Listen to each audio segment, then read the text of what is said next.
Developing tonight, Osceola County deputies are working to track down the driver who tried to run this mom and her 2 young children off the road in broad daylight. Honestly, I was scared.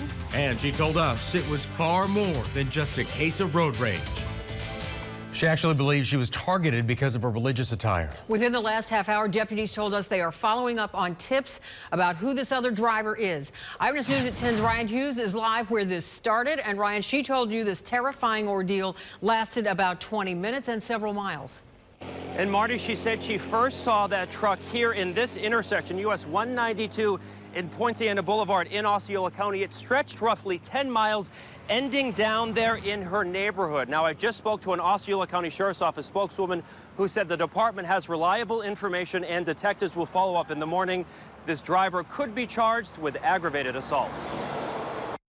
It wasn't her aggressive driving that sparked a road rage incident. Instead, this Osceola County woman is convinced that her Islamic attire was to blame. When he notices me and he registers that, you know, I'm covered, I'm obviously not like everybody else, he became really angry. Rose didn't want to give her last name when we talked to her at her Poinciana home. She was headed there last week with her 1-year-old and 4-year-old kids in the car. That's when she claims a man in a pickup truck tried to run them off the road. He actually swerved his car towards mine.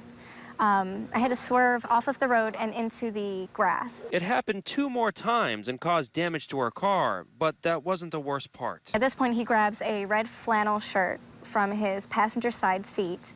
He wraps it on his head, and he starts moving his head from side to side, obviously to mock and imitate my headscarf. Rose, who became Muslim in 2002, was on the phone with a dispatcher. All the dispatcher is telling me is, you know, oh, the police are en route, the police are en route, the police are en route, and I'm screaming to her, you know, help me. A deputy was sent to the scene and Rose filed a report.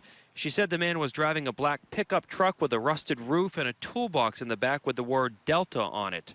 She hopes those details help track him down. If it was anybody else, do you really think they would have done that? I personally don't.